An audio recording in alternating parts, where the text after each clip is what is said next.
जय जय गोपाल जय वाहे गुरु वाहे गुरु वाहे गुरु जी बोलो सत्यनाम सत्यनाम सत्यनाम जी बोलो।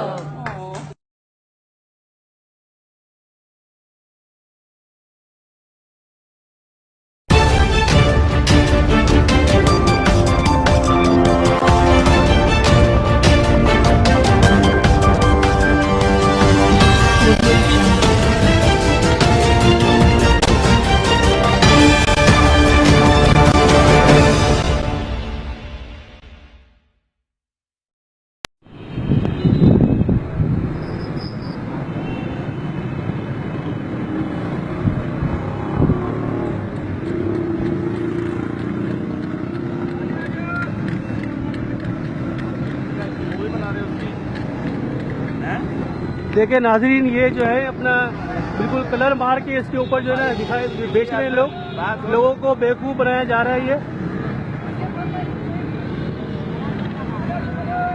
जी आपको कोई तकलीफ है? आपको कोई तकलीफ हो रही है तो आप क्यों कर रहे हो ये इस तरह कलर का काम क्यों कर रहे हो? ये वाला बताओगे जरा। आप लाइव फेसबुक पे जा रहे हो, आप बोलो।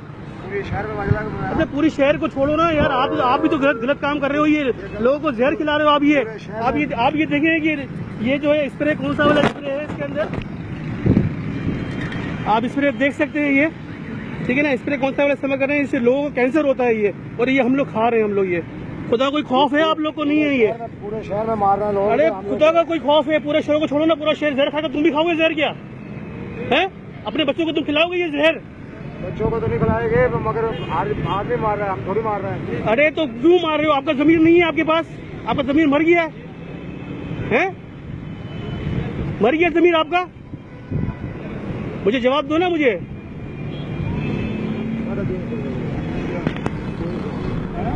देखिए नाज़रीन, ये कलर मार के जो इन्होंने रखा हुआ है, पहले पोजीशन ये थी और उसके बाद कलर के बाद ये पोजीशन आ रही है, और ये ऊपर भी रखा हुआ है बेचने के लिए। और क्या किलो दे रहे हो आप? 350 रुपए किलो दे रहे हैं। कि जो इनको 100 रुपए किलो मिल रहा है, इनको ये ग्रीन वाला, वो अपना 250 रुपए प्रॉफिट रख के बेचने के दे रहे हैं लोग। मिल रहा है 100 रुपए, ये भी बता दो ये। आप कौन हो? ठेकेदार हो आप ठेकेदार हो? आप ठेकेदार हो? कौन हो आप? हम खरीदार भी है, बेचने वाला भी है। हाँ, बेचने वाला भी है। देख लें नाज़रीन, आपने ये देख लिया आपने। बगैर कलर के तो आप लेते नहीं हो डॉक्टर साहब।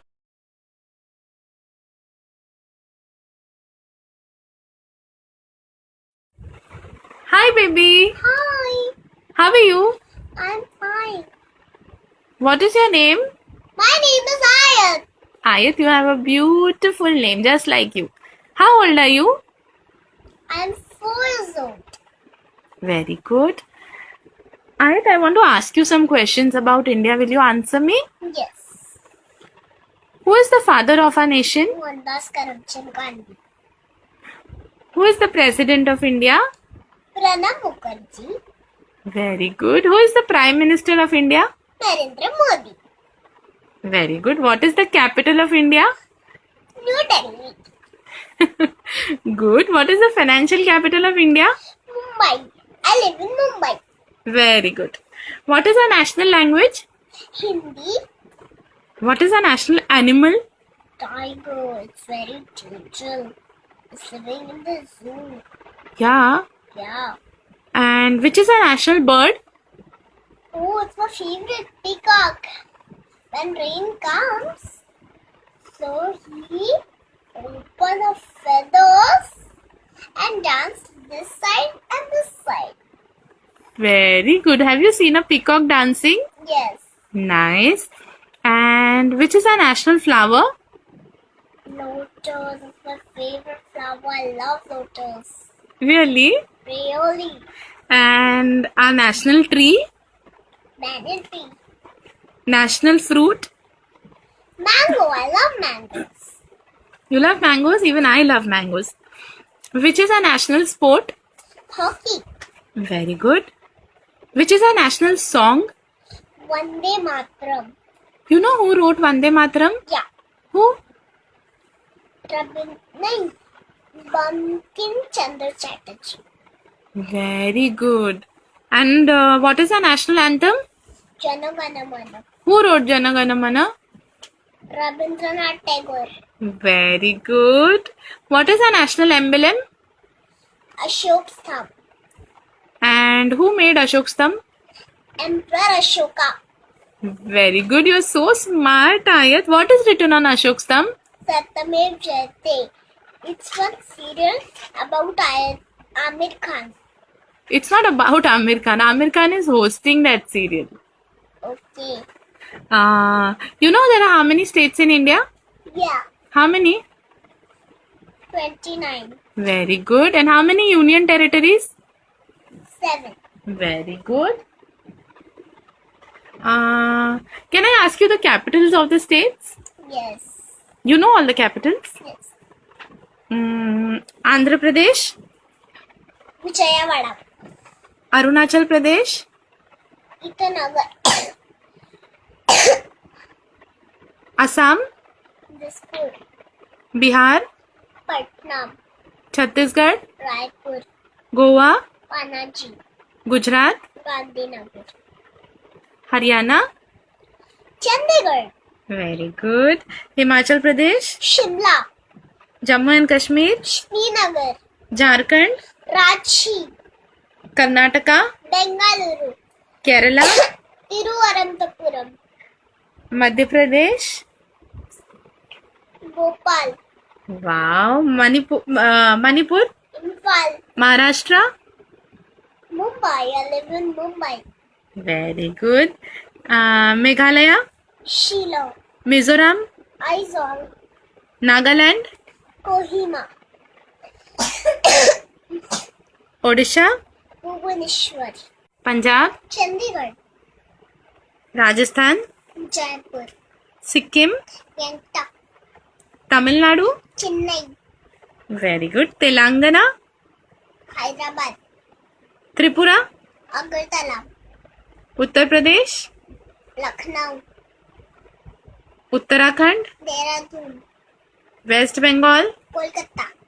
Ayat, you're superb. You're just too good. You know the union territories? Yes. Can you tell me? Yes. Which are the union territories? Tell me.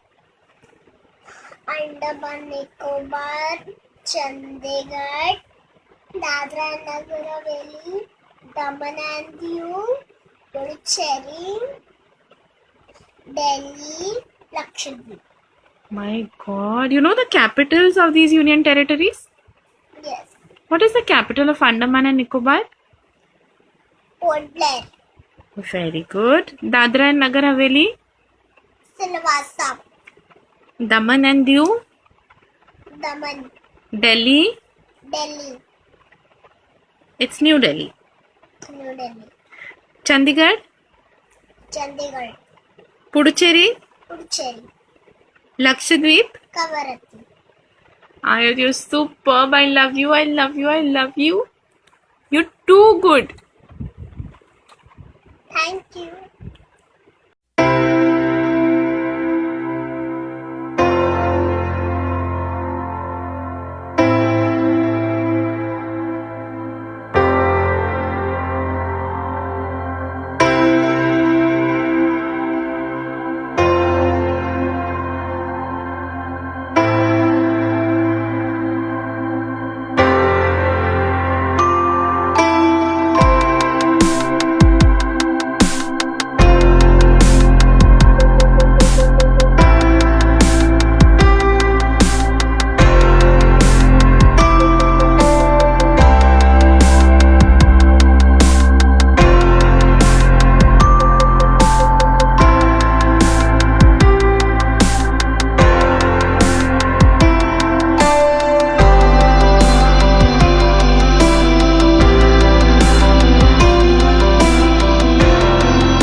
Alka today news में आपका स्वागत है। मैं आपके साथ रश्मि शर्मा। आप देख रहे हैं दिन भर की बड़ी खबरें। जीएसटी काउंसलिंग 3 मुद्दों पर कर सकती है चर्चा। 4 मई को होनी है 27वीं बैठक। लालू से मिलने दिल्ली एम्स पहुंचे राहुल गांधी, पूछा हालचाल। कांग्रेस के पास नीति और नियत ही नहीं, दिल्ली रैली रही फ्लॉप, रामविलास शर्मा ने क्या कहा।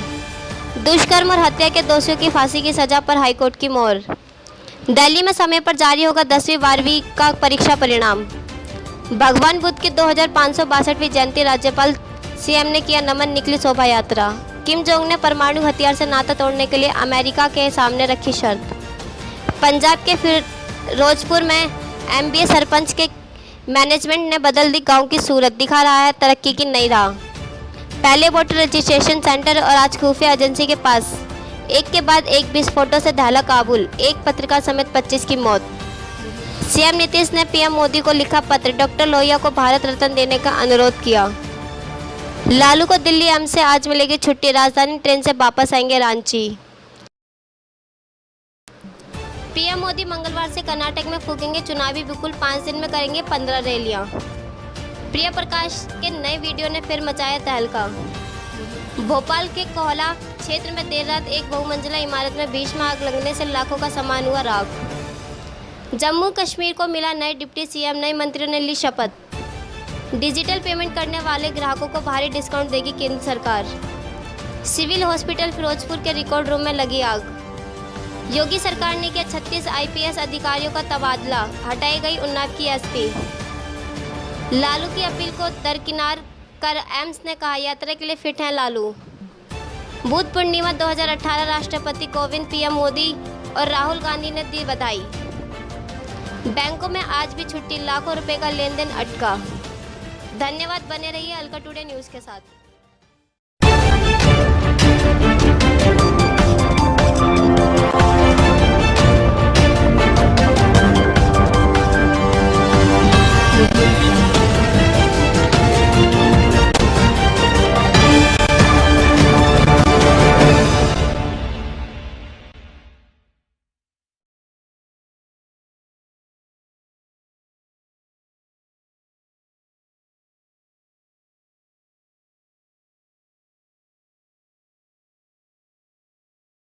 ये आग आप देख रहे हैं, ये जो एरिया है रिठाला इंडस्ट्रियल एरिया है, पीछे का हिस्सा है नाले के पास का जो एरिया है, किनारे पे आग लगा रखी है। इतना पोल्यूशन हो रहा है इस आग की वजह से। आप देख रहे हैं धुआं, काला काला धुआं कितना ऊपर तक जा रहा है, पोल्यूशन फैल रहा है। किसी ने ये आग लगाई है, आप देख रहे हैं ये आग कितनी ज़्यादा आग लगी हुई है। पास में बिजली का खंभा भी है, दुर्घटना भी हो सकती है, लेकिन किसी को इससे कोई मतलब नहीं है। यहाँ पे कूड़ा जला रखा है, इंडस्ट्रियल कूड़ा है, ये आग लगा रखी है। एनजीटी के मुताबिक आग लगाना जुर्म है। एनजीटी ने बंद कर रखा है, बैन किया हुआ है पब्लिक प्लेस पे आग लगाने के लिए, लेकिन फिर भी यहाँ पे लोगों ने आग लगा रखी है। किसने आग लगाई है इसकी जांच होनी चाहिए। इंडस्ट्रियल एरिया है, रिठाला का इंडस्ट्रियल एरिया है। नाले के साथ में जो एरिया लगता है रिठाला का, वो एरिया है। ये देखिए कितनी दूर में आग फैली हुई है।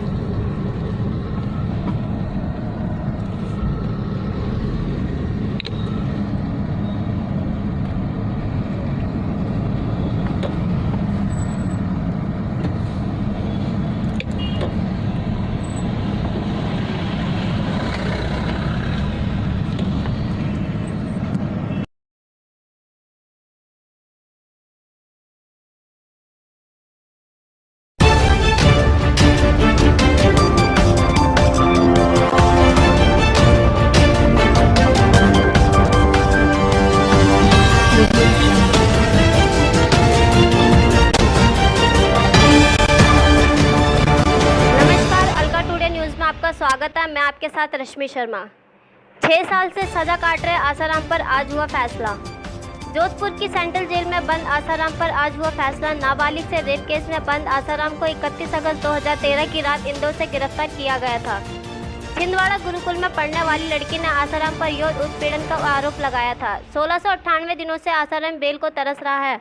उसने सेशन कोर्ट से लेकर सुप्रीम कोर्ट तक में इसके लिए गुहार लगाई, बीमारी, उम्र का हवाला दिया, लेकिन कोर्ट ने आसाराम की दलीलों पर यकीन नहीं किया। इस दौरान 3 गवाहों की मौत हो चुकी है।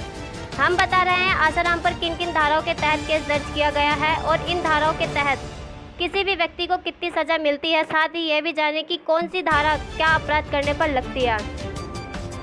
हाल ही में सरकार ने पोस्को एक्ट में बदलाव किया है। इसमें नाबालिग से रेप करने पर आरोपी को फांसी पर लटकाने का प्रावधान किया गया है, लेकिन आसाराम पर यह लागू नहीं होगा। मैं हाईकोर्ट के सीनियर एडवोकेट संजय मेहरा ने बताया कि जो अपराध जिस समय घटित हुआ है उस समय के प्रावधानों के अनुसार ही सजा सुनाई जाती है। नए एक्ट में ऐसा भी कहीं उल्लेखित नहीं है कि यह एक्ट पुराने प्रकरणों पर ही भी लागू होगा। ऐसे में यह तय है कि आसाराम को फांसी की सजा तो नहीं होगी। यदि आसाराम को उम्र कैद की सजा होती है तब भी जेल में उसे 8 साल ही बिताने होंगे। जेल मैनुअल के अनुसार उम्र कैद की सजा होने पर अधिकतम 14 साल तक जेल में रहना होता है। आसाराम 2013 से जेल में बंद है। इस हिसाब से वो 6 साल जेल में बिता चुके हैं। यह 6 साल भी 14 में से कम हो जाएंगे। इसके बाद आसाराम को 8 साल ही जेल में बिताने होंगे। वहीं यदि आसाराम को 3 साल से ज़्यादा की सज़ा होती है तो फिर उसे जमानत के लिए हाईकोर्ट में अपील करना होगा। आसाराम पर 19 अगस्त 2013 को दिल्ली के कमला नगर थाने में एफआईआर दर्ज की गई थी। आसाराम पर 0 नंबर की एफआईआर दर्ज की गई थी। इसमें आईपीसी की धारा 342, 376, 354, 506, 509, 34 जेजे एक्ट 26 व 23 और पोस्को एक्ट की धारा 8 के तहत केस दर्ज किया गया था। इन धाराओं के चलते बड़े से बड़े वकील भी अब तक जेल से नहीं छुड़ा पाए थे आसाराम को। आईपीसी की धारा 370, यह धारा नाबालिग का अवैध व्यापार करने पर लगती है। इसमें 10 साल की सजा या आजीवन कारावास हो सकता है। आईपीसी की धारा 342, यह धारा रेप के बंधक बनाने पर लगी है। इसमें 1 साल की सजा का प्रावधान है। आईपीसी की धारा 354, 506, 509, पोस्को एक्ट की धारा 6, 7, 8 यह अश्लील हरकतें और धमकाने पर लगी हैं। इसमें 5 से 10 साल की सजा का प्रावधान है। आईपीसी की धारा 376, पोस्को एक्ट की धारा 5 और 6 धार्मिक गुरु बनकर रेप पर यह धाराएं लगी हैं। इन धाराओं में 10 साल तक सजा का प्रावधान है। इसे उम्र कैद तक बढ़ाया भी जा सकता है। आईपीसी की धारा 376 गिरोह बनाकर रेप लगने पर यह धारा लगी है। इसमें 10 साल तक की सजा का प्रावधान है। जोधपुर में जज मधुसूदन शर्मा ने जब फैसला सुनाते हुए आसाराम को दोषी करार दिया तो उसका चेहरा उतर गया। कुछ पल शांत रहकर वह राम नाम जपने लगा, फिर अचानक वह नाटकीय अंदाज में हंसने लगा। इसके बाद उसने जज से रहम की गुहार भी लगाई। फिर आसाराम ने वकीलों के कंधे पर हाथ रखकर कहा, कुछ तो बोलो। इसके बाद जब जज ने आसाराम को उम्र कैद की सजा सुनाई तो वह अदालत में ही रो पड़ा। 5 साल पुराने यौन शोषण के मामले में आसाराम को जोधपुर की अदालत ने दोषी करार दे दिया। सुरक्षा कारणों से जेल में ही कोर्ट लगाई गई। जज मधुसूदन मामले की सुनवाई कर रहे थे। वह सुबह तय वक्त पर अदालत पहुंचे और आरोपियों को तलब किया। सभी आरोपियों के आ जाने के बाद जज ने आसाराम को बुलाया, वो वहां नहीं था। अदालत की कार्रवाई शुरू हो चुकी थी, लिहाजा जज मधुसूदन शर्मा ने आसाराम को लाने के लिए कहा तो बताया गया कि वह पूजा कर रहा है। फिर वह 15 मिनट बाद जज के सामने पहुंचा। तभी आसाराम के वकील ने जज से कहा कि वह उनके सामने कुछ कहना चाहते हैं। इस पर जज शर्मा ने वकील को कहा कि अब कुछ कहना और सुनना नहीं है, केस की सुनवाई हो चुकी है, अब निर्णय का समय है। इसके बाद जज शर्मा ने अपने स्टेनो से करीब 2 पेज टाइप कराए। कुछ देर बाद उन्होंने फैसला सुनाते हुए आसाराम को दोषी करार दे दिया। आसाराम के साथ शिल्पी और शरद चंद को भी जज ने दोषी करार दे दिया, लेकिन शिवा और प्रकाश की कम उम्र का हवाला देते हुए जज ने उन्हें बरी कर दिया। फैसला सुनते ही आसाराम का चेहरा का रंग उतर गया। वह काफी मायूस दिख रहा था। वह राम नाम जपने लगा और कुछ देर बाद वह हंसने लगा। इसी दौरान अदालत ने आगे की कार्रवाई शुरू कर दी। सरकारी वकीलों ने आसाराम को कड़ी सजा दिए जाने को लेकर दलीलें देना शुरू किया और सजा पर बहस होने लगी। इसी बीच फैसला सुनने के बाद आसाराम ने जज से कहा कि वह अब बूढ़ा हो चुका है, उस पर रहम किया जाए, लेकिन जज ने उसकी बातों पर कोई प्रतिक्रिया नहीं की। जोधपुर जेल में बनाई गई विशेष कोर्ट में आसाराम की तरफ से वकीलों की फौज मौजूद थी। उसकी पैरवी करने के लिए कोर्ट में 14 वकील मौजूद थे। धन्यवाद। देखते रहिए अलका टुडे न्यूज़। नमस्कार, अलका टुडे न्यूज़ में आप सभी का स्वागत है। मैं आपके साथ हिमांशु राठी। दिल्ली में दिन पे दिन वारदात बढ़ती जा रही है। कल रात की एक वारदात सामने आई है, जहां बवाना विधानसभा के बेगमपुर इलाके में कल रात करीबन 2:30 बजे एक डेयरी पर हमला कर दिया गया। 8 से 10 हथियारबंद बदमाशों ने इस डेयरी पर हमला किया और डेयरी मालिक को बंधक बना लिया और जान से मारने की धमकी देकर भैंस को चुरा ले गए। और आइए देखते हैं इस पर हमारे संवाददाता अजय की रिपोर्ट। तो चलिए हम जानते हैं डेयरी के मालिक से कि आखिरकार हुआ क्या था और कितने बजे का ये किस्सा है। जी आपका नाम? भगवान सिंह नाम है जी। मैं राजीव नगर स्टेशन में रहते हैं यहाँ। इधर से कितने लोग थे और कब कितने बजे की ये बात ये हुई? 2 बजे के बाद की बात है। 2 बजे मेरे को पकड़ लिया, दाब लिया था, सोते उठाया हूँ। उठाने के बाद में मेरे को मार पिटाई करी है, मारा है। एक कट्टा दिखाया था कि यहाँ बोले मत, तेरे को मार देंगे हम। और हाथ पैर बांध के मेरे को अंदर ये कमरा में घेर दिया है। एक आदमी का चोर उनका बेग ऊपर कान पर बंदूक ले खड़ा रहा है। तो टोटल कितने आदमी थे? 8-9 आदमी थे। 9 तो वो नकाब पोछते थे? सब हिंदू लग रहे थे और न कोई वैसे था। सब उन्होंने कपड़ा बांधा था मुंह में, आप चेहरे पहचान सकते होंगे? चेहरा पहचान सकते, सब खुले मुंह थे, बाकी कुछ नहीं थे। मेरे को मारपीट कर रहे थे, सब मेरे सामने देख रहे थे। रस्सी काटी थी, ये देखो रस्सी काट हाथ पैर बांधे थे, भैंसन के मोड़ी लगा के। बोले हम तेरे को बाद में खोल जाएंगे, अभी पड़ा रहे चुपचाप, नहीं तो गोली मार जाएंगे। भैंस निकाले ले गए सारी ने। कितनी भैंसे थी? कितनी भैंसे लेके गए? 6 भैंस लेके गए थे सब। 6 भैंस लेके थे। 2 भैंस उनसे वहाँ से छूट गई और 4 भैंस को लेके भाग गई गाड़ी। तो आपने पुलिस कंप्लेंट करवाई? पुलिस कंप्लेंट करवाई जी। तो उन्होंने क्या कहा? 40 पे 2 30 पे बच्चे ने करवाई। पुलिस वाले हमको एड्रेस गलत देते रहे, गाजियाबाद से बोल रहे हो, यहाँ से बोल रहे हो। लेकिन पुलिस वाले ने हरामखोर कुत्ते ने हमारी सुनी नहीं एक भी। लेकिन हमारी आज भैंस बच गई, पुलिस की कमी से भैंस गई है मेरी पुलिस की कमी से गई है। ये रिश्वतखोर आदमी, रिश्वतखोरों ने मेरी पुलिस खुलवाई है। बाकी चोर ने भैंस नहीं खोले जाते। पुलिस को मैंने हजारों फोन कर दिए, गाड़ी में लोड कर रहे थे, जब भी पुलिस वाले को फोन कर रहा हूँ, लेकिन पुलिस वाले मेरे। तो आपने उसकी गाड़ी का नंबर नोट वगैरह नहीं, वहाँ फायरिंग कर रहे थे। फायरिंग की हमारे ऊपर, बार मार के फायरिंग करी, तो हम इसलिए वो गाड़ी के पास नहीं पहुँच पाए। यहाँ पे जैसे पहुंचे 5 बच्चे मेरे पहुंच गए थे, तो वहाँ फायरिंग की तो बच्चे ने पीछे उठ गए, डर लगाए उनको। फायरिंग कर रहे थे तो वो भाई डरना ही वाली बात है कि। और पुलिस वाला कुत्ता आया है 3:15 बजे। जैसा कि यहाँ पे इनका कहना है कि हमने पुलिस कंप्लेंट भी किया, लेकिन पुलिस वालों ने, पुलिस की तरफ से कोई भी कार्रवाई नहीं की गई है अभी तक। और ये चाहते हैं कि पुलिस से कार्रवाई की मांग कर रहे हैं कि पुलिस कार्रवाई करे हमारे ऊपर, इसके ऊपर, और जितनी हमारी भैंसे 6 भैंसे जो चोरी की गई हैं उनको वापस छुड़ाने की मांग कर रहे हैं। तो अब इस वक्त पुलिस वालों से अगर वो कहना दोबारा उससे बाद अपने कोई पुलिस कंप्लेंट नहीं की, स्टेशन वगैरह पुलिस स्टेशन नहीं किया? साहब सुबह से हम फोन कर रहे थे, लेकिन मारपीट हुई, हमारे साथ उठा नहीं गया सुबह से। अभी हमने कुछ खाया नहीं, चाय भी नहीं पी, जब भी हम जा रहे हैं। अब थाने में जा रहे, बोले सुबह दिन में थाने में आना। पुलिस वाले आए हैं 5 बजे, जब मुझे ये कह रहे 5 सुबह थाने में आना। अब हम कुछ नहीं कर सकते, हम तो देखने आए, बस देख के वो रोड से वापस हो गए। हमारे साथ कुछ नहीं करा उन्होंने, भारी कागज में नाम लिखे और लेके चले गए। तो जैसा कि उन्होंने कहा कि पुलिस ने अभी तक कुछ नहीं किया, सिर्फ कागज के ऊपर नाम लिख के गया, इसके अलावा उन्होंने कोई भी कार्रवाई नहीं की है इस मुद्दे के ऊपर। कैमरामैन सचिन के साथ अजय, अलका टुडे न्यूज़। नमस्कार, अलका टुडे न्यूज़ में आप सभी का स्वागत है। मैं आपके साथ हिमांशु राठी और आज मैं बात कर रहा हूँ SC/ST एक्ट के आंदोलन को देखते हुए हिंसक रूप जो लिया है। आज हमारे साथ मौजूद हैं BSP के लीडर रंजीत कुमार जी। आपका बहुत बहुत स्वागत है। धन्यवाद। बीजेपी ने आप पर आरोप लगाया है कि रविशंकर प्रसाद जी ने आप पर आरोप लगाया है जो दंगे भड़का रही है ये BSP भड़का रही है, इस पर आपका क्या रुख है? ये तो जन आंदोलन था दलितों का, SC/ST का, तो इसमें BSP को दंगा भड़काने का आरोप लगाने का कोई सवाल ही नहीं है। ये तो उनकी सोची समझी राजनीति एक पैंतरा है रविशंकर जी का और बीजेपी का। केंद्र में, राज्य में, दोनों जगह उनकी सरकारें हैं, प्रशासन उनके साथ है, फिर इसमें BSP की बातें कहाँ से आती है? ये उनकी एक मात्र BSP को बदनाम करने की सोची समझी एक रणनीति है। आपको दलित चाहिए, दलितों के वोट चाहिए? देखिए, दलित, पहले आपको ये समझना पड़ेगा कि दलित किसने बनाया, दलित बन के कौन रहना चाहता है। दलित आखिर ये 5000 सालों से, पिछले 5000 सालों से दलित बनाया गया, दलित का एक तैयार किया गया है। ये किसने तैयार किया? ये मनुवादी विचारधारा, ये ब्राह्मणवादी विचारधारा, जिसने दलित बनने पे लोगों पे मजबूर किया। कोई दलित बनना नहीं चाहता, ना कोई दलित बन के रहना चाहता। इसमें वोट बैंक की या इसमें और दूसरी राजनीति की कोई गुंजाइश नहीं होती। तो मायावती ने शांति संदेश क्यों नहीं दिया? मैंने आपको जैसे पहले ही कहा कि केंद्र में, राज्य में, दोनों जगह बीजेपी की सरकार है। इसमें मायावती की बातें कहाँ? मायावती दंगा भड़काने की भी बात नहीं करी कभी।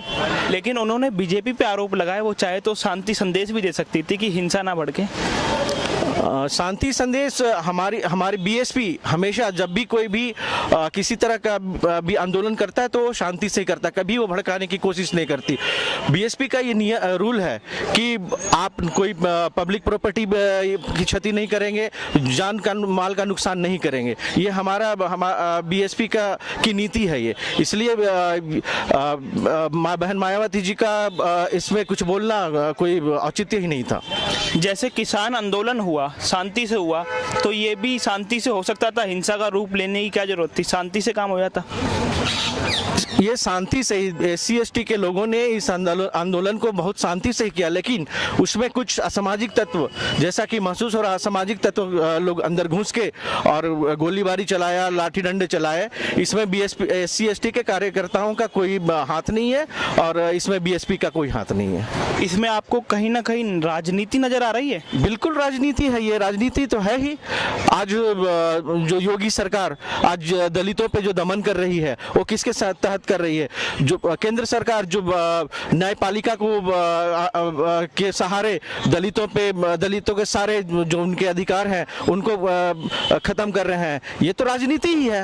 ये RSS की राजनीति है, BJP की राजनीति है। RSS नागपुर के RSS हेडक्वार्टर में इसकी नीतियां बनती हैं और ये यहाँ पे लोग इम्प्लीमेंट करते हैं। बीजेपी प्रवक्ता सुधांशु त्रिवेदी का ये कहना है कि 2007 में जब BSP की सरकार थी तो SC ST के मुकदमे सबसे ज्यादा हुए थे और वो कहते हैं कि BSP अपने आप को दलितों की पार्टी बताती है। देखिए ऑन रिकॉर्ड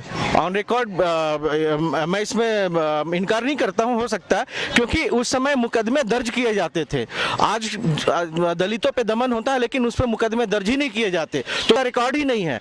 उस समय प्रशासन में इतना चुस्त दुरुस्त था कि थानेदारों को उनकी रपट लिखनी ही पड़ती थी। आज कोई लिखने को तैयार नहीं है, तो इसलिए ऑन रिकॉर्ड अभी नहीं है, लेकिन दलितों पे दमन उससे कई गुना ज्यादा बढ़ा है आज की। बहुत बहुत धन्यवाद हमारे साथ जुड़ने के लिए।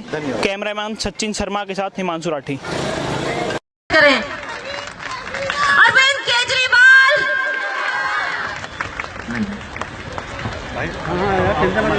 अच्छा मैं भी कर रहा हूँ। बैठ जाइए बैठ जाइए। आज यहाँ पे दिल्ली के कोने कोने से आए हुए सभी भाइयों बहनों माताओं बुजुर्गों आप सब लोगों को मेरा नमस्कार, सबको मेरा प्रणाम। बैठ जाओ, पीछे दिखाई नहीं दे रहा महिलाओं को, यहाँ पे ये ढक जाएंगे फिर।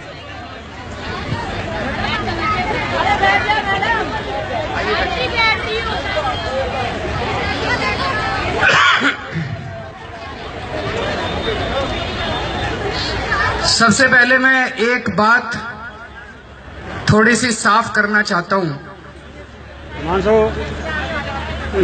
मैं अभी जब आ रहा था तो एक पत्रकार ने ट्वीट किया। पत्रकार ने कहा कि दिल्ली के मुख्यमंत्री स्वाति जी के मुद्दे का समर्थन करने के लिए उनके धरने के स्थल पे जा रहे हैं। मैं ये साफ करना चाहता हूं कि इस देश में बलात्कार को रोकने के लिए, इस देश में बलात्कार खत्म हो, ये मुद्दा स्वाति जी का नहीं है, ये मुद्दा आप सब लोगों का, ये मुद्दा हम सब लोगों का है।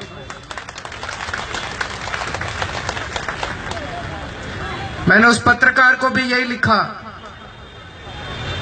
कि स्वाति मालीवाल जी अपने लिए नहीं लड़ रही है, वो तुम्हारे घर के महिलाओं की सुरक्षा के लिए लड़ रही है, वो मेरे घर की महिलाओं की सुरक्षा के लिए लड़ रही है। तो मैंने कहा मैं तो जा रहा हूं, तुम भी कल की छुट्टी लेके अपने दफ्तर से और अपना कैमरा घर रख के तुम भी एक दिन आके यहां पे बैठना।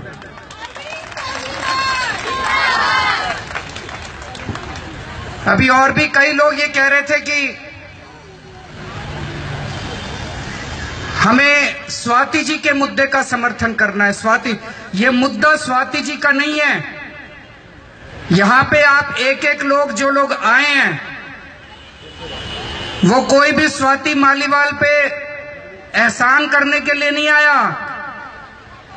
आप यहां पे आए हो, मैं देख रहा हूं बहुत सारी महिलाएं हैं, आप यहां पे अपनी सुरक्षा के लिए आए हैं।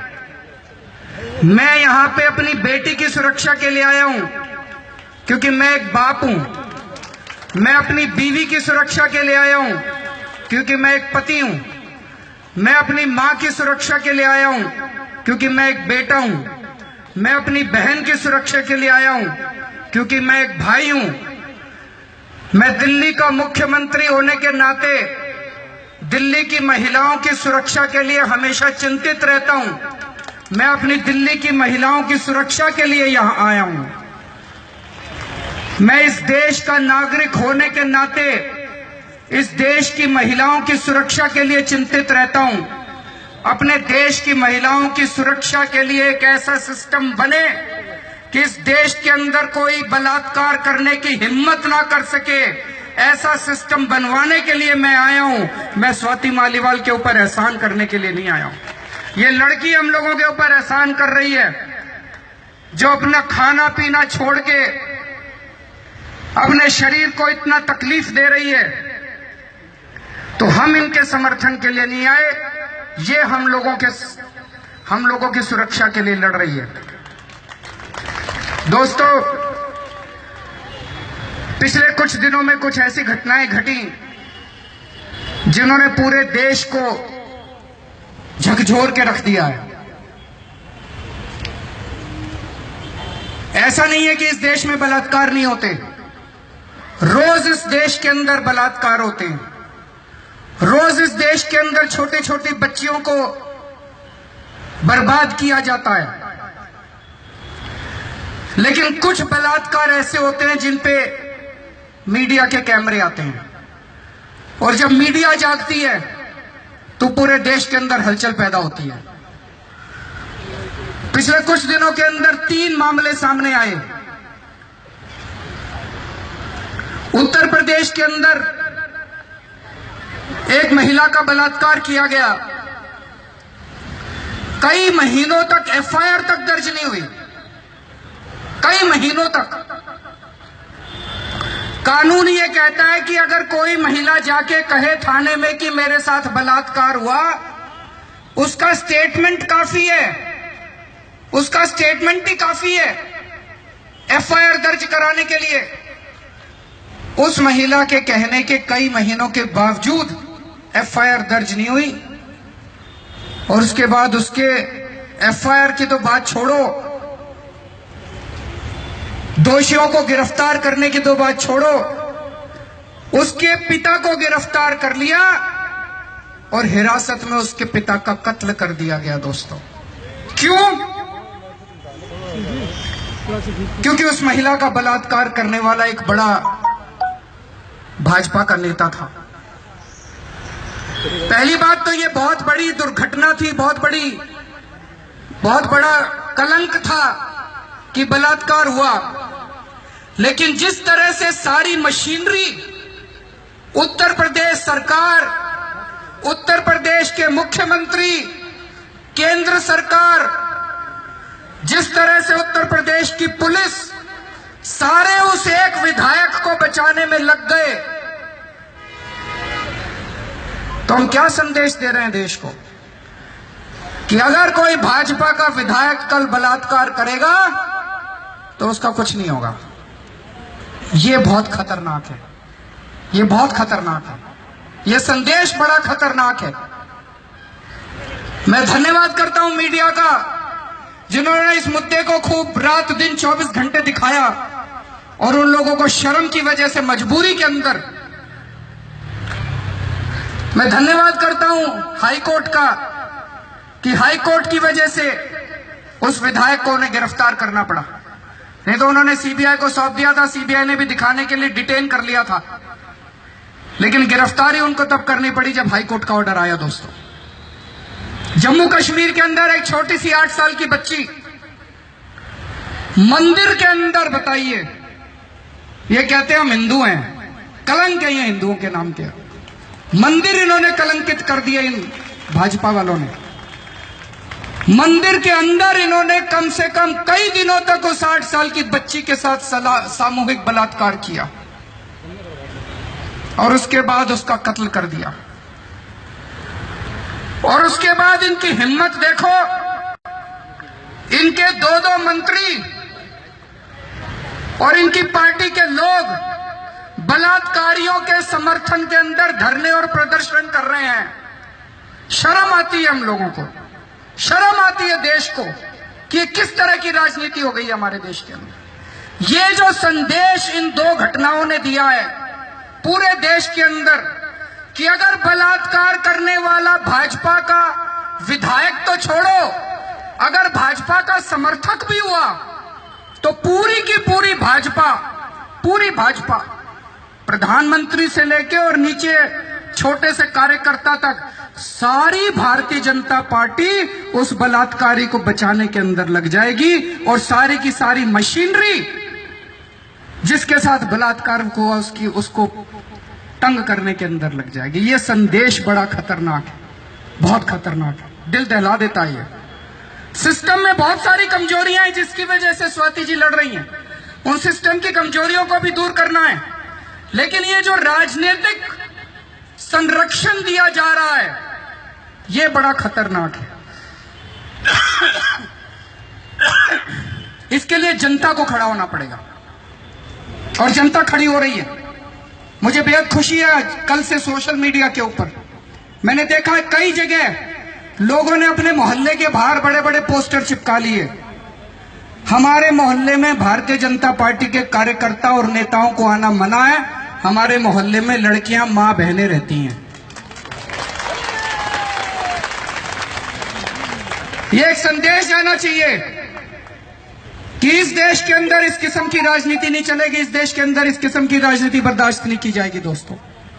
और जनता को खड़ा होना पड़ेगा। और जिस दिन जनता खड़ी हो गई, जनता खड़ी हो रही है, जिस दिन जनता खड़ी हो गई उस दिन अपने आप सारा इनका ठीक हो जाएगा। स्वाति जी ने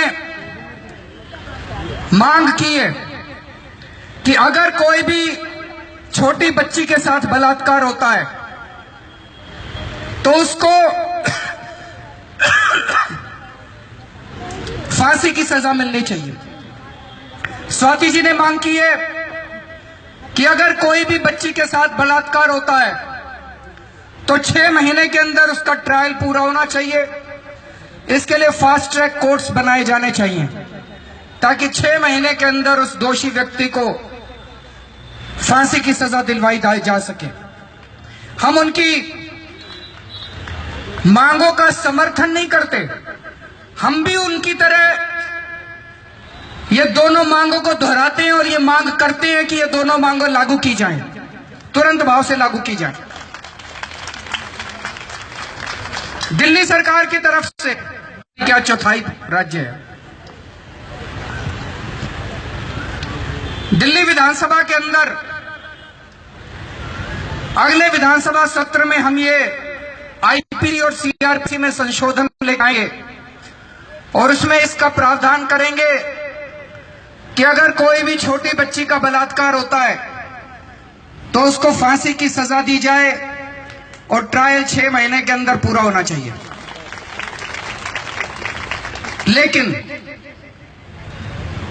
जैसे दिल्ली सरकार चौथाई सरकार है, ऐसे दिल्ली विधानसभा भी चौथाई विधानसभा है। पिछले 3 साल में दिल्ली विधानसभा ने जितने कानून पास करे, हम जितने कानून पास करते हैं हमको केंद्र सरकार से उस पर मंजूरी लेनी पड़ती है। पिछले 3 साल में जितने कानून पास करके केंद्र सरकार को भेजे, आज तक एक भी कानून केंद्र सरकार ने मंजूर करके नहीं भेजा। तो दोस्तों हम तो ये पास कर देंगे, केंद्र सरकार को भेजेंगे और केंद्र सरकार से अपील करेंगे कि वो इसको जल्द से जल्द पास करे। दूसरा, ये कहना आसान है कि 6 महीने के अंदर इसका ट्रायल पूरा होना चाहिए। इसके लिए खूब सारे फास्ट ट्रैक कोर्ट्स बनाने पड़ेंगे। दिल्ली की जो चीफ जस्टिस थी इसके पहले, जस्टिस रोहिणी, उनसे मैं पर्सनली 3 बार मिला था। मुख्यमंत्री बनने के बाद, और 3 बार मैंने उनको कहा था, मैंने चिट्ठी भी लिखी थी उनको कि जी महिलाओं के साथ जो घिनौने जुर्म अपराध किए जाते हैं उन सारे मामलों में 6 महीने के अंदर मामले निपटाए जाएं और दोषियों को सजा दी जा सके। इसके लिए कितने कोर्ट बनाने की जरूरत है, कितने जजों की नियुक्ति करने की जरूरत है, कितने पैसे की जरूरत है, क्योंकि नए कोर्ट बनाने का अधिकार हाई कोर्ट को होता है। तो हमने कहा जी आप हमें बताओ कितने पैसे की जरूरत है, दिल्ली सरकार आपको पैसा देगी। लेकिन हाई कोर्ट की तरफ से हमारे पास जवाब नहीं आया। मैं फिर से आज इस मंच के माध्यम से भी अपील करता हूं दिल्ली हाई कोर्ट से कि अगर वो हमें बताते हैं कि महिलाओं के खिलाफ जितने भी, केवल बलात्कार की बात नहीं कर रहा, केवल छोटी बच्चियों के बलात्कार की बात नहीं कर रहा, महिलाओं के खिलाफ जितने घिनौने अपराध होते हैं उन सारे अपराधों को 6 महीने में निपटाया जा सके, ऐसा करने के लिए कितने फास्ट ट्रैक कोर्ट की जरूरत पड़ेगी, कितने जजों की जरूरत पड़ेगी, कितने पैसे की जरूरत पड़ेगी। जैसे ही हाई कोर्ट हमें बताएगा हम पैसे की कमी नहीं होने देंगे, तुरंत पैसा मुहैया कराएंगे। हम चाहते हैं कि दिल्ली के अंदर हमारी महिलाएं सुरक्षित रहें। दोस्तों,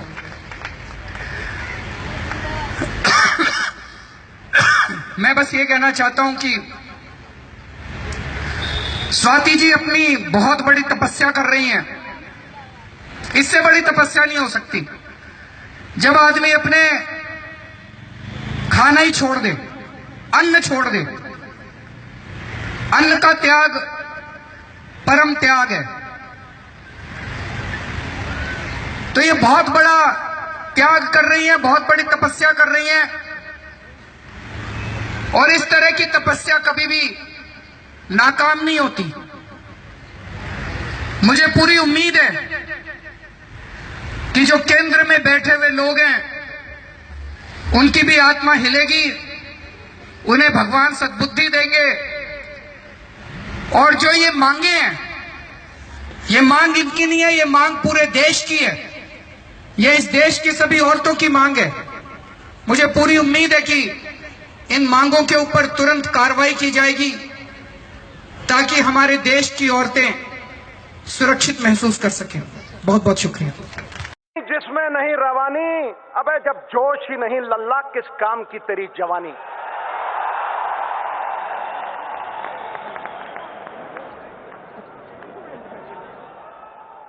देवता न काठ की मूर्ति में न मिट्टी की, देवता भावना में विद्यमान है।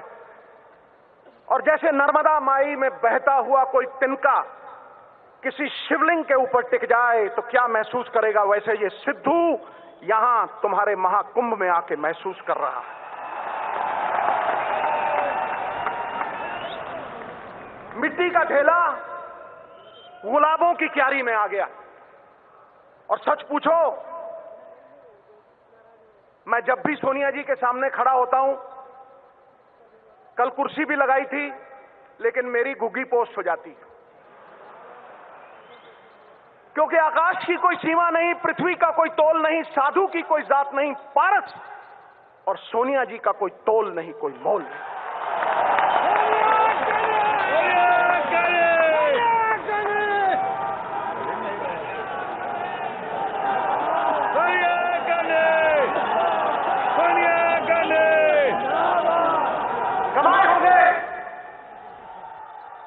कमाए होंगे अंबानियों ने पैसे, बने होंगे बड़े बड़े सेठ, लेकिन पिछले 20 साल में अगर किसी ने सबसे ज्यादा इज्जत कमाई है तो हमारी अध्यक्षा सोनिया जी ने कमाई।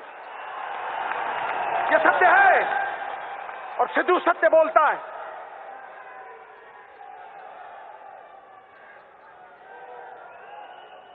जैसे अणु के बिना परमाणु नहीं बनता, व्यक्ति के बिना समाज नहीं बनता, वैसे ही कांग्रेस बिना कार्यकर्ता के नहीं बन सकती। सिकंदर हो तुम, सिकंदर, जिताने वाले सिकंदर, अलग जगाने वाले सिकंदर। अरे कांग्रेस हारी होगी तो किसी लीडर की वजह से हारी होगी, तुम तो जिताने वाले हो दोस्त।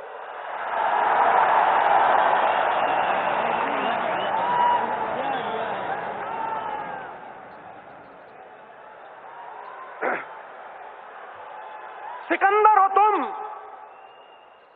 सिकंदर हालात के आगे नहीं झुकता। तारा टूट भी जाए जमीन पे नहीं गिरता। गिरते हैं हजारों दरिया किसी समंदर में, पर कभी कोई समंदर किसी दरिया में नहीं गिरता। इसलिए उठो, अलग जगा दो। स्वाभिमान वो सात्विक सुगंधित फूल है जिसके इर्द गिर्द गुणों के भंवरे गुंचित रहते हैं। स्वाभिमान जग गया तो कांग्रेस जीत गई। मेरा तेरा छोड़ दो। छोटे छोटे तिनके अगर इकट्ठे हो जाएं तो छप्पड़ बन के मूसलाधार बारिश को रोक लेते हैं। छोटी छोटी घास की पत्तियां गूंथ लो तो रस्सी बना के मतवाला हाथी बांध लो। अरे चिड़ियां इकट्ठी हो जाएं तो शेर की खाल खींच सकती है। तुम तो शेरों के शेर, बब्बर शेर हो।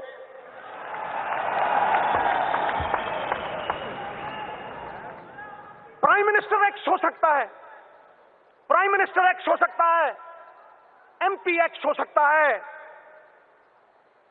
एमएलए एक्स हो सकता है, लेकिन दोस्तों कार्यकर्ता कभी एक्स नहीं होता, कभी एक्स नहीं होता। कार्यकर्ता इस पार्टी का जान प्राण और पहचान है। राहुल भाई आया है, मैं राहुल भाई को यही कहूंगा कि इनको समेट लो, इनको समेट लो। कुछ ही देर में अगले साल लाल किला पे झंडा आप चढ़ाओगे।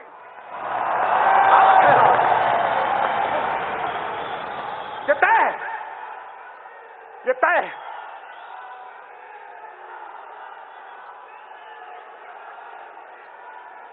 और तुम कहोगे कि सिद्धू आया था, आके चला गया और भाई के बारे में कुछ नहीं बोला। तो सुनो, कहते हैं सिद्धू कहता है ताली ठोको, ताली अपने आप ठोकेगी, देखना। है अंधेरा बहुत, सुन ले मेरे भाई जहां भी है, सुन ले। है अंधेरा बहुत, अब सूरज निकलना चाहिए। जैसे भी हो ये मौसम बदलना चाहिए। और जो चेहरे रोज बदलते हैं नकाबों की तरह, अब जनाजा धूम से उनका निकलना चाहिए।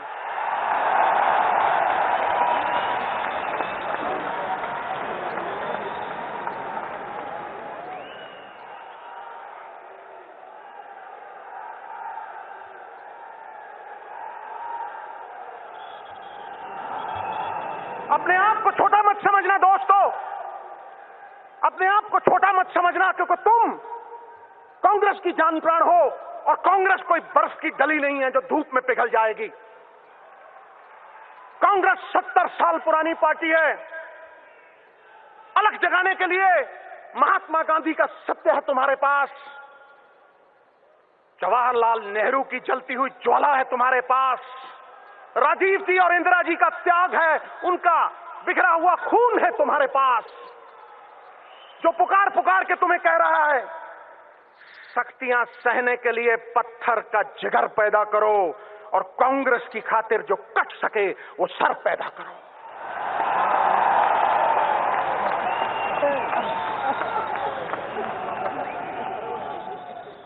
यदि सिद्धू रहा जड़ से उखाड़ दूंगा इनको, जड़ से। ये मेरा वचन है, ये मेरा वचन है। आप और मैं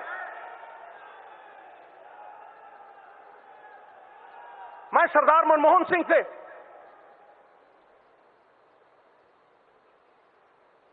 माफी भी मांगना चाहता हूं। और झुकते वो हैं जिनमें जान होती है, अकड़ना तो मुर्दों की पहचान होती है। मैं ये कहना चाहता हूं कि सरदार मनमोहन सिंह, जो आपके मौन ने कर दिया वो बीजेपी के शोर शराबे ने नहीं किया।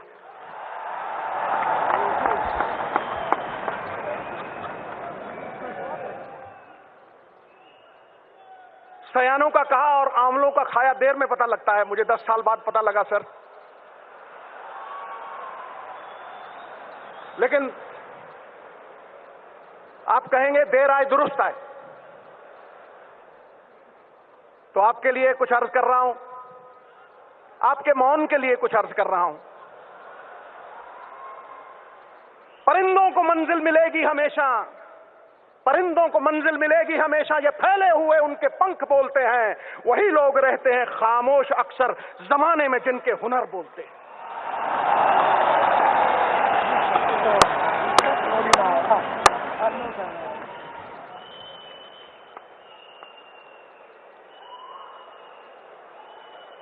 आप तो सर राज जोशी बन सकते हैं। आपने कहा 2% जीडीपी गिरेगी, खटैक गिरी। और आपके टाइम इकोनॉमी अरबी घोड़े की तरह टकरक टकरक टकरक दौड़ती थी, और आज कछुए की चाल चल रही है।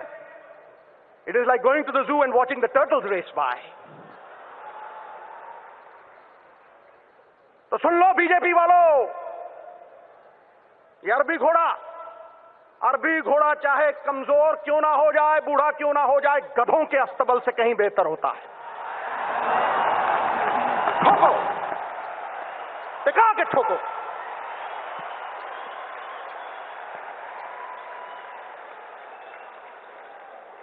सर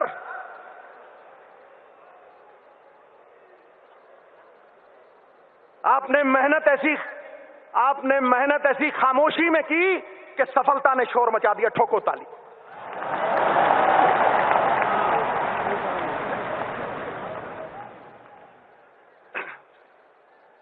मैंने गंगा नहा ली सर, आपके चरणों में सर रख के। आप सरदार भी हैं और असरदार भी हैं।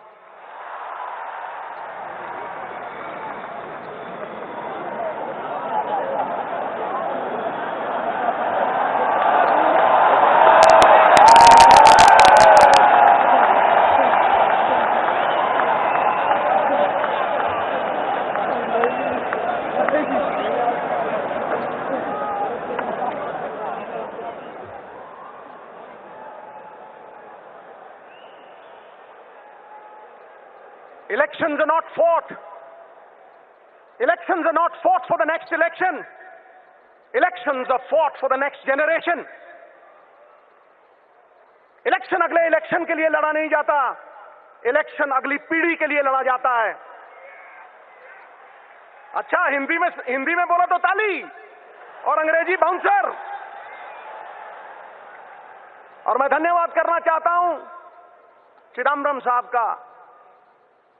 भगत सिंह कहा करते थे, और मेरे हीरो हैं मेरे रोल मॉडल हैं, मेरा सर्वस्व हैं वो कहा करते थे, गूंगे बहरे कानों तक आवाज पहुंचानी हो तो धमाका जरूरी है। चिदम्बरम साहब, आपके भाषण ने आज धमाका कर दिया। धमाक, विस्फोट, थम, हिला दिया, जगा दिया, कार्यकर्ता में अलख जाग गया। मैं सुना करता था एक बीजेपी की वक्ता, वो कहती थी, और बड़ी कमाल की बात कहती थी गुरु, वो कहती थी, बड़ी ठोस बात कहती थी गुरु, वो कहती थी कि एक अभिनेता लोगों को 3 घंटे बेवकूफ बनाता है, लेकिन बीजेपी के नेता उम्र भर बेवकूफ बनाते हैं। ठोको ठोको ताली ठोको, सत्य बोल रहा हूं।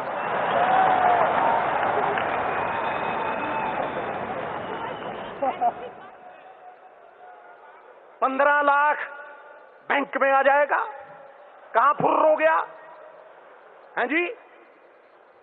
2 करोड़ नौकरियां दे दूंगा। शिक्षा कामधेनु गाय है, हर इच्छा को पूरा करने वाली। ये वो धन है जो विदेशों में भी चोरी नहीं होता।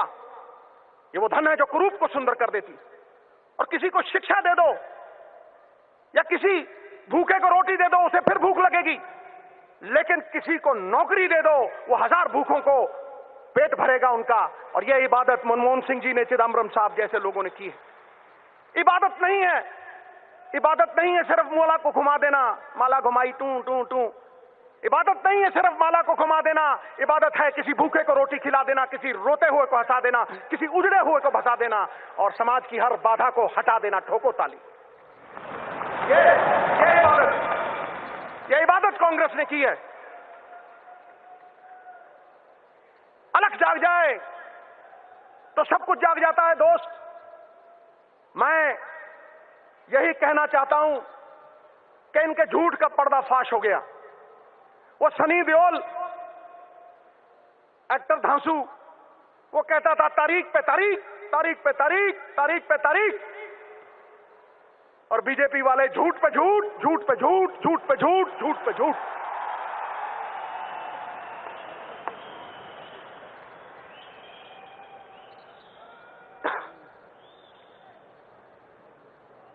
ऊंचे लंबे लगते हैं ये, मैंने नजदीक से देखा है।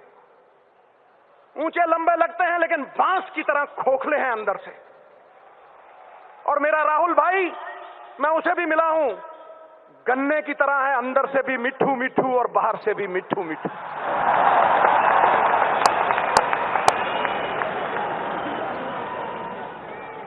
ठोको ठोको, भाई के नाम पे ठोको।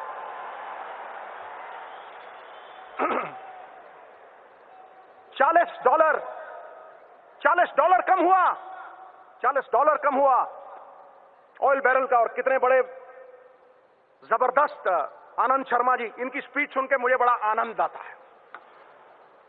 इन्होंने बताया सवेरे, तो फिर क्यों नहीं कम हुए रेट, क्यों नहीं कर कम हुआ? सरकारें भंवरे की तरह होती हैं, शास्त्र लिखता है, वेद लिखते हैं। सरकारें भंवरे की तरह होती हैं कि फूलों का रस भी ले लेती हैं कर्ज के तौर पे, और फूल भी खुश और भंवरा भी खुश। लेकिन तुम तो खून चूसने वाली जोंक बन गए, खून चूसने वाली जोंक। तुमने तो तबाह कर दिया हिंदुस्तान, बर्बाद कर दिया हिंदुस्तान। जीएसटी, गब्बर सिंह टैक्स, ठोको, मैं झूठ बोल रहा हूं? गब्बर सिंह टैक्स। क्या मॉल में आज ग्राहक है? चिदम्बरम साहब तो हाई फाई बात करते हैं, मैं जमीन से जुड़ी हुई बात करता हूं। बिल्कुल जमीन फाड़ के आवाज आ रही। बिजनेस तबाह हो गए। जो किसान अन्नदाता था वो भूखा मर रहा है। जो मकान बनाता था कारपेंटर, उसके पास मकान नहीं है। और जो बुनकर कपड़े बुनता था हमारे लिए, वो नंगा खड़ा है। मोदी साहब नंगा खड़ा है। और फिर माल्या के साथ टफी टफी और नीरव मोदी के साथ लवी डवी। ठोको ठोको, ताली ठोको।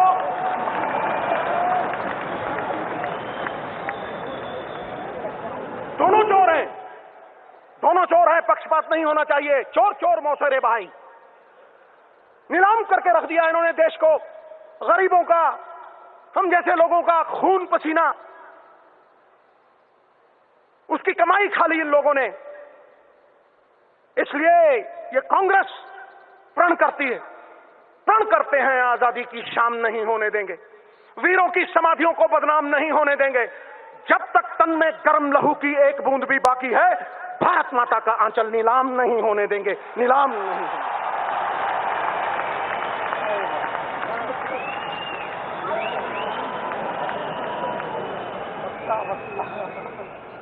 मोहतरमा, अगर तुमने टल्ली बजाई तो फिर बीजेपी की पुंगी नहीं बजेगी।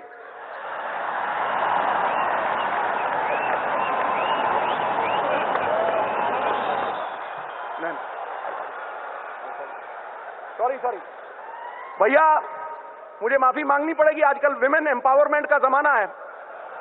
शादी के पहले मेरी मूंछें खड़ी होती थी, आज देखो ठक करके नीचे होगी। सोनिया जी के सामने मैं इनका तिरस्कार कैसे कर सकता हूं? बिल्कुल नहीं। मैं कोई भाषण देने नहीं आया था दोस्तों। कांग्रेस की आत्मा, मेरे पिता 42 साल, मेरी मां कांग्रेस के लिए मेहनत करती रही। मेरी तो ये घर वापसी है, घर वापसी। और मेरी एक ही तमन्ना है और मेरा भी एक प्रण है। पता नहीं कुदरत को क्या मंजूर है और कुदरत क्या चाहती है। मैं योगी हूं,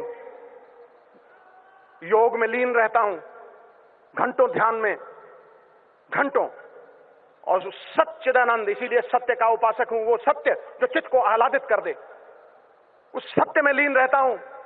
मैं अपने आराध्य सदाशिव शंभू की आज सौगंध लेता हूं। अपनी नेक मां जिसका मैंने दूध पिया था, उसके कर को उतारने के लिए आज ये वचन देता हूं। अपने पूर्वजों का आशीर्वाद अपने सर पे लेके कहता हूं कि जब तक मेरी धमनियों में लहू है, राहुल भाई को लाल किला पे झंडा चढ़वाए बिना नहीं मानेगा मैं।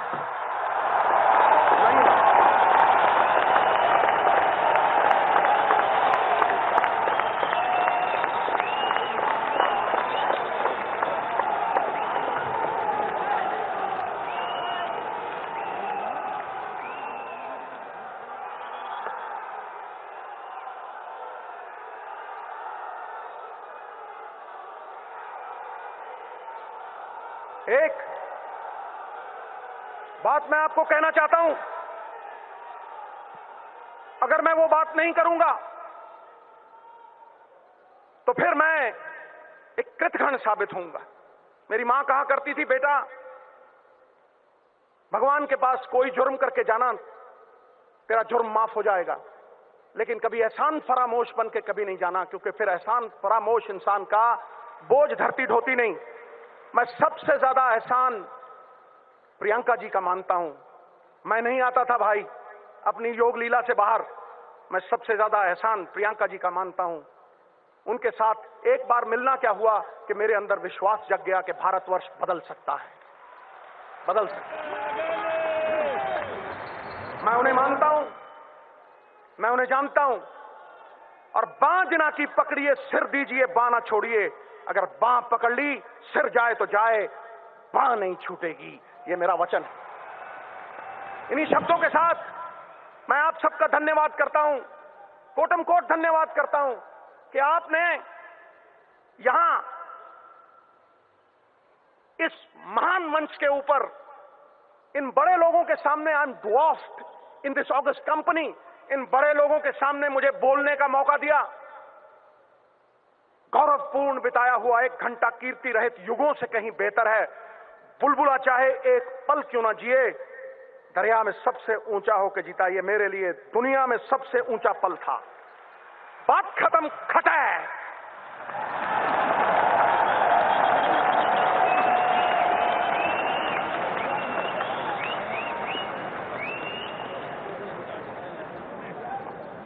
इस ओजस्वी ऊर्जावान भाषण के लिए मैं समझती हूँ सिद्धू जी आपका बड़े ही खास तरीके से धन्यवाद।